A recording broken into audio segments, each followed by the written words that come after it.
Vydatná polévka Bigos se stala pro rok 2011 jídlem Moravskoslezského kraje. Rozhodla o tom soutěž, jak šmakuje Moravskoslezsko. Jak vypadá typická kuchyně našeho regionu, které sousední kuchyně na ní mají vliv, co je nejoblíbenějším pokrmem obyvatel Moravskoslezského kraje, na tyto a další otázky hledala právě soutěž Jak šmakuje Moravskoslezsko odpovědi. Patronaci nad ní převzal známý gastroexpert Mirek Horák. Otcem myšlenky je Moravskoslezský kraj a jsem tomu rád, že mohu v této soutěži působit jako vybraný odborník na gastronomii a sestavení komise a můžu ukázat naše moravskoslezské regionální speciality, které u nás mají dlouhou tradici a naopak jsou převzaty od nás do jiných zemí. Do soutěže o nejlepší recept našeho regionu přišlo na 70 přihlášek. Do finále postoupilo pouze 8 nejlepších receptů, které připravili kuchaři pod vedením Mirka Horáka v hotelu Park Inn. Hodně mě zaujal ten závín s tou červenou řepou a ty jehněčí rolky, ty byly hodně taky zajímavé, si mi líbily. Chybět nemohlo ani profesionální focení pro novou kuchařku, ve které budou nejlepší recepty zveřejněny. A pak už to přišlo. Odborná porota v čele s Mirkem Horákem, expertem na cestovní ruch Tomiem Okamurou, šéfem Pražského kulinářského institutu Romanem Vaňkem a náměstky hejtmana Jiřím Vzjentkem a Věrou Palkovou vybírala 3 nejlepší recepty. 3. místo obsadili starobylské zmrzlé brambory. 2. pak závin z listového těsta s červenou řepou a 1. pro rok 2011 se stal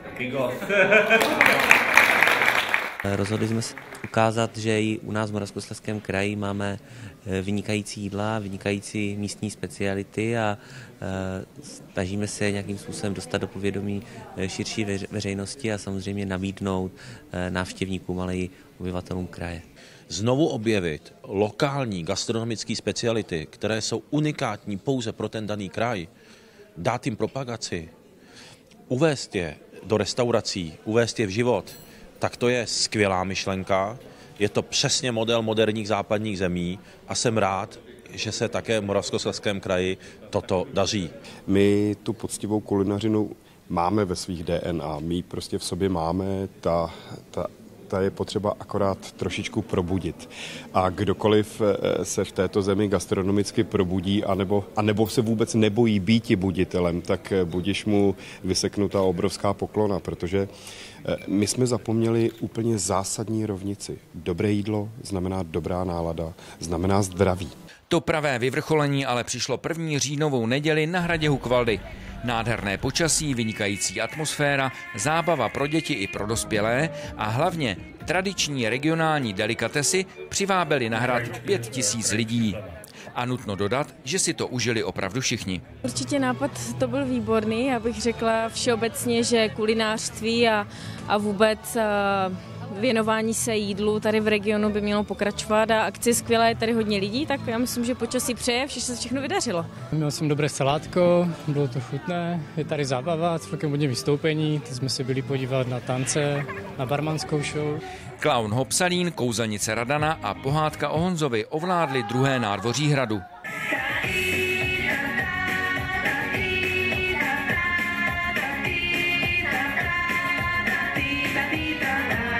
Děti byly úžasné, usměvavé, krásně tančili, kouzlili s námi, vystupovali, bylo to fajn. Hlavní program v Motě byl pak prošpikován představením kulinářských receptů, tanečním vystoupením, barmanskou show a hlavně výborným jídlem, které v našem regionu vařili a pekli už naše prababičky a babičky.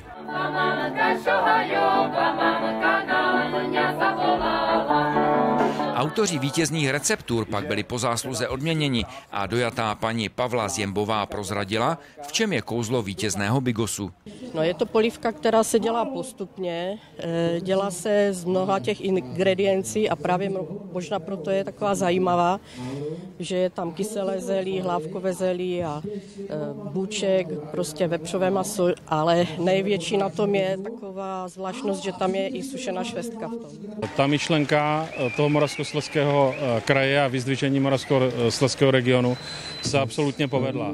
Je to vidět od počtu návštěvníků, je to vidět od ohlasů jak místních, tak těch lidí, kteří přijeli do tohoto regionu a prokoštovávají ty věci, které se tady historicky samozřejmě vařily a pochutnávají si na nich. Příští rok určitě tu soutěž zopakujeme, uděláme druhý ročník, uděláme ho zase někde jinde, protože chceme s tou soutěží procestovat skutečně celý Moravskoslezský kraj.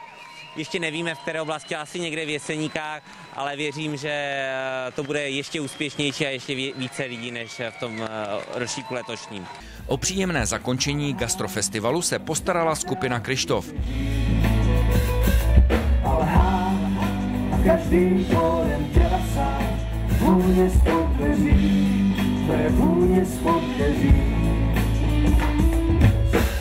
Vítězné recepty najdete na webové stránce www.msregion.cz.